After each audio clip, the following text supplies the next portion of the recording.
My name is Lila, and in exactly 1 week, I'll be 18. Not that anyone's counting. Not that birthdays really matter anymore. Not since my world cracked open 2 years ago and spilled everything warm and familiar across the cold floor of reality.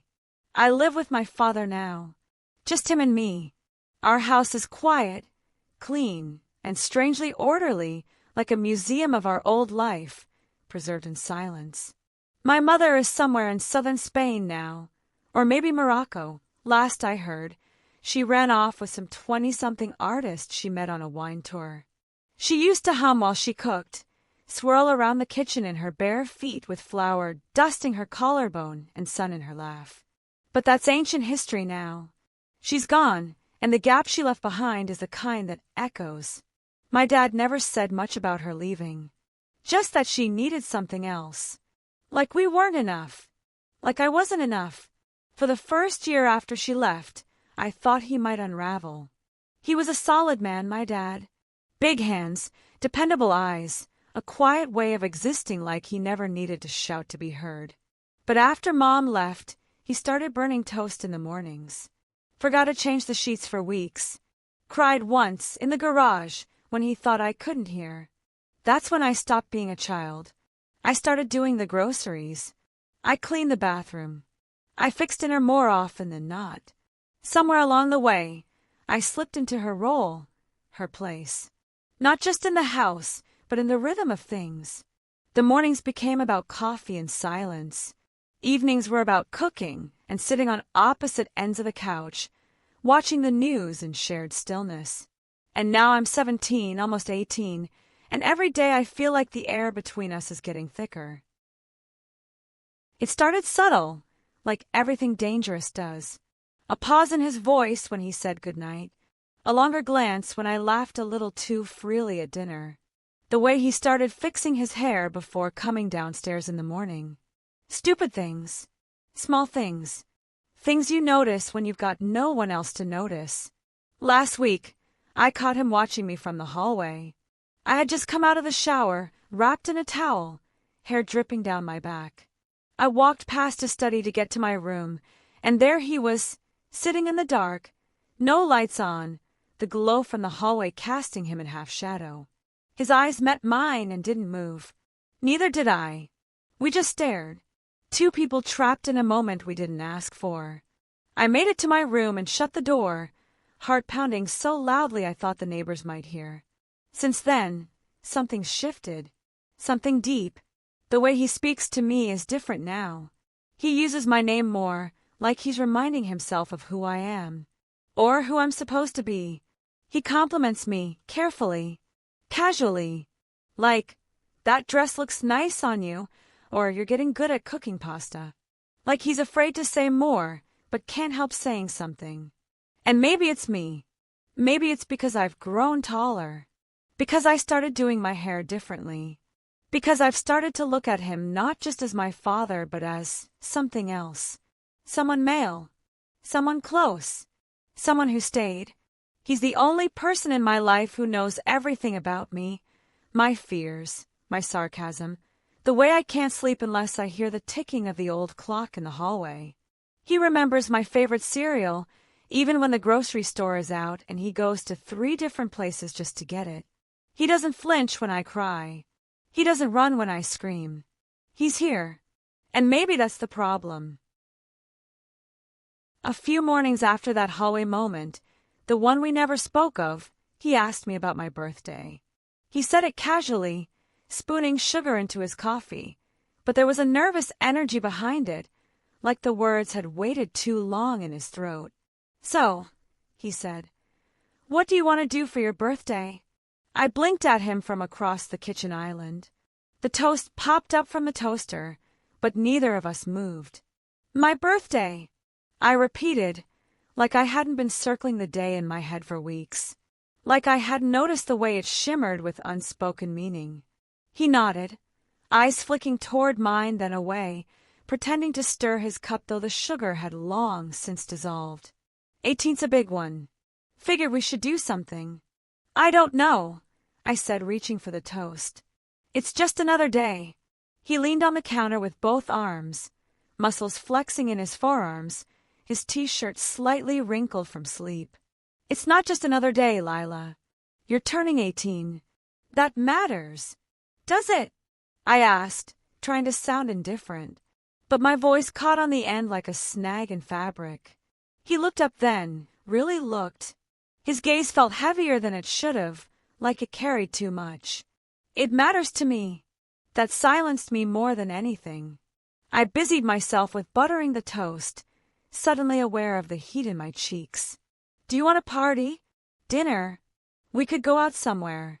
Or stay in, just the two of us. Whatever you want.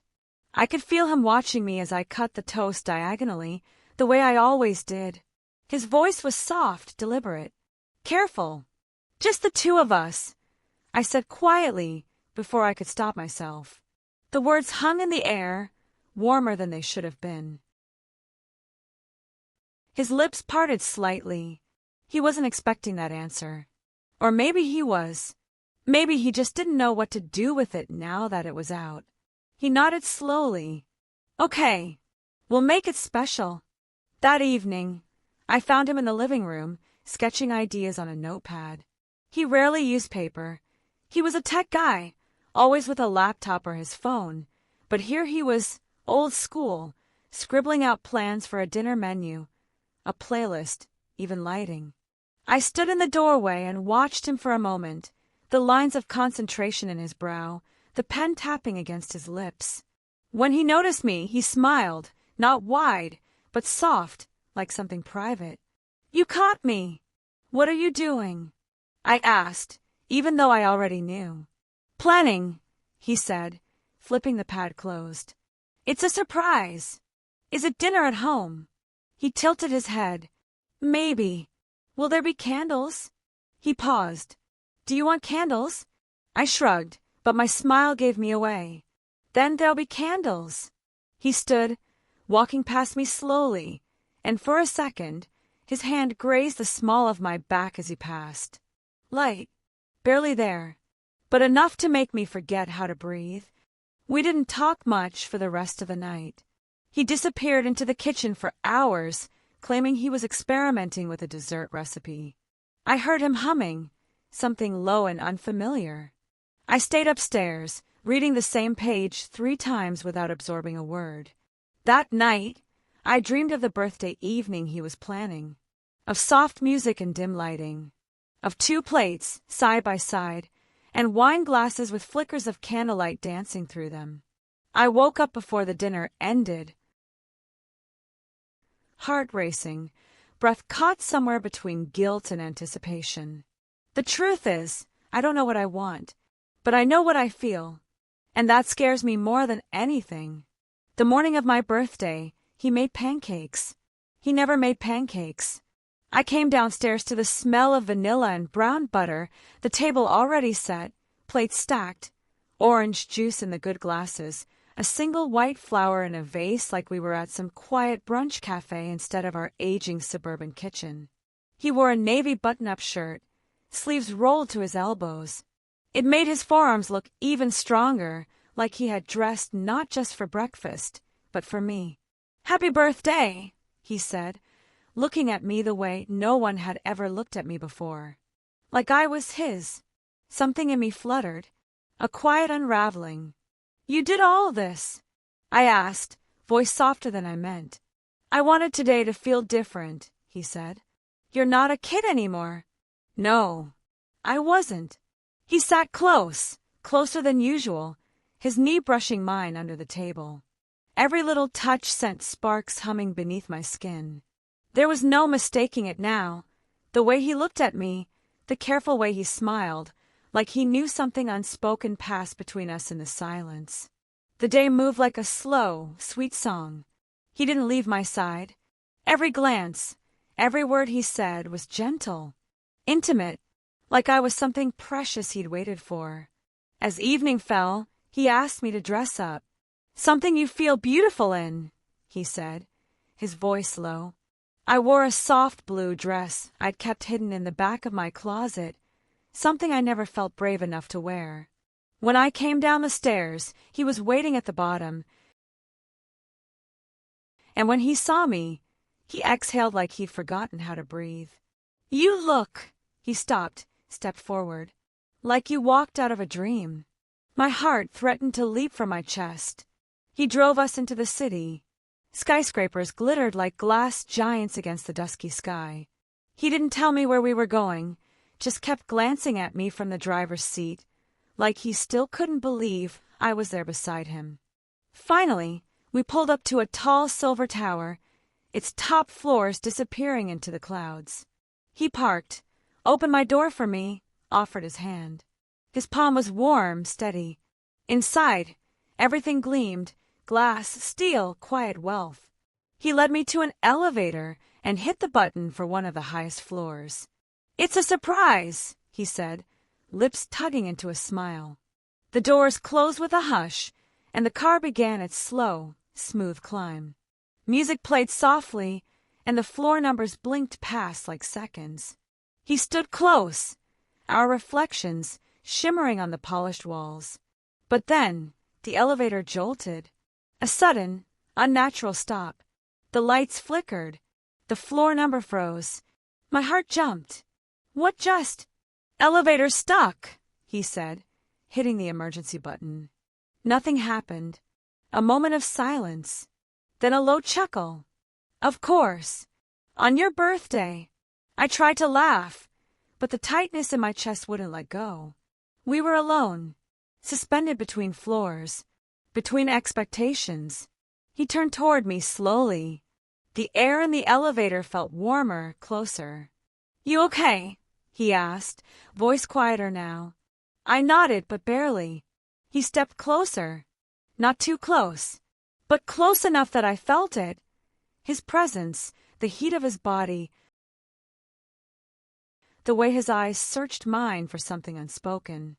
"I was going to show you something up there," he said, glancing at the elevator ceiling, then back to me. "But maybe this is better." My pulse thudded in my ears. "Better?" He nodded. "It's quiet here. Just us. No distractions." I wanted to ask what the surprise was, what this meant, but the words got tangled somewhere in my throat.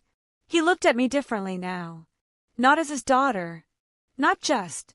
He looked at me like a man who'd waited years to be near someone who understood him, someone who had stayed when everyone else left. "You've grown up so much," he said, almost in a whisper. "You don't even know how beautiful you are, do you?" I felt it then, the shift. The soft hair between what was and what might be. In the silence of the elevator, between breaths, between heartbeats, I didn't feel like his daughter. I felt like his woman. And he was right. No distractions. Just us. We sat there for hours. At first, we tried calling someone, anyone. Pressing buttons. Knocking on the elevator door, laughing nervously at how ridiculous it all was. But soon, the laughter faded, and time slipped its hands around us. The minutes blurred into hours. No one came. We sank to the floor, backs against the cool metal wall, our reflections half lit in the stainless steel. I curled my legs under me. He sat with one knee bent, arms resting on it, glancing at me from time to time with something unreadable in his eyes. It wasn't fear. It wasn't worry. It was something quieter, more dangerous. "How long's it been?" I asked softly. He checked his watch. 5 hours. The word hung in the stale air between us. 5 hours. Trapped together. No outside world. No obligations. Just breath and silence and everything that had been building for months. I shivered, rubbing my arms. "It's getting cold." He noticed right away, his eyes darkening with concern. "Come here." He opened his arms, an invitation wrapped in warmth. I hesitated, but only for a second. Then I slid across the floor toward him and let him pull me close. His chest was firm and steady beneath me, his arms a shelter. I curled into him like I had when I was little, when I'd fall asleep on the couch and he'd carry me to bed. But this wasn't that. This was different. His hand found my shoulder, rubbing small, slow circles. I could feel his breath above my ear, warm against my skin, his heartbeat steady through his shirt. I wasn't cold anymore. I was burning. Neither of us said anything. The elevator lights cast a soft gold haze over everything. The silence was no longer empty, it was full. Every breath we took seemed louder. Every movement felt deliberate. Then something shifted. He pulled back, just enough to look at me. His eyes met mine, deep, focused, gentle. But not fatherly. Not anymore. "I keep thinking," he said quietly, "about how much you've changed. How much I've changed. And how different this all feels." I swallowed. My voice was barely a whisper. "Different how?" He brushed a strand of hair from my cheek, his fingers lingering too long. "Like I see you now. Not just as a girl I raised, but as someone real. A woman. One I don't want to lose." My breath hitched. And then, slowly, as if giving me time to stop him, he leaned in. I didn't move away. His lips brushed mine like a question. Gentle. Trembling. The kiss wasn't rushed. It wasn't hungry or careless. It was soft, slow, and full of everything neither of us had dared say. I kissed him back, not because I was confused, but because, in that moment, it felt like the most natural thing in the world. His hand cupped my cheek, thumb grazing my jaw. I felt the years in his touch, the ache of waiting, of loneliness, of love buried under roles we'd both outgrown. When we finally pulled away, the elevator was still. Silent, like it had been holding its breath, too. "I'm sorry," he whispered, voice hoarse. I shook my head. "Don't be." Because I wasn't. I didn't know what this meant. I didn't know what would happen when the doors opened again, when the world came rushing back in. But in that moment, suspended between floors, between past and future, I knew only this. I didn't feel like a girl anymore. I felt chosen, wanted, seen. And in his arms I wasn't afraid. We didn't speak for a long while after the first kiss. But the silence between us wasn't awkward. It was full, like a song after the final note still echoing in your chest. We sat close, our bodies pressed along the length of each other, our hands brushing occasionally as though gravity was drawing us together. And maybe it was. I leaned my head against his shoulder, listening to the steady rhythm of his breath. My heart hadn't slowed since the moment our lips met. He shifted slightly, his arm tightening around me. "You're not cold anymore," he said quietly. "No." His fingers grazed mine, then threaded between them, his grip gentle, grounding. I stared at our hands, how perfectly they fit, how wrong it would have felt with anyone else. And I think he saw it, too. The world outside still hadn't noticed us. No phone calls, no knocks, no intercom crackle. It was as if the elevator had slipped out of time, paused just for us. A secret place where nothing could interrupt what was quietly unraveling. He looked down at me again. This time there was no apology in his eyes. "Lila!" Just my name. Nothing more. But the way he said it made my stomach turn over. "I didn't mean for this to happen tonight," he said. "But I'm not going to pretend I haven't felt this coming." I met his gaze. Neither am I. His expression softened, relief maybe, or just honesty finally let out of its cage. And then, without hesitation, he kissed me again. Slower this time. Deeper. His hand slid up my back, cradling the nape of my neck, and I melted into him. The kiss was everything the first one hadn't been, bolder, surer. As if now that the line had been crossed, there was no point in holding back. The elevator around us felt like it faded. It wasn't metal and light anymore. It was warmth and skin, and two people wrapped in a truth they could no longer outrun. When he pulled away, he rested his forehead against mine. We were both breathing harder, not from effort, but from the weight of what had just passed between us again. "I should be scared," I whispered.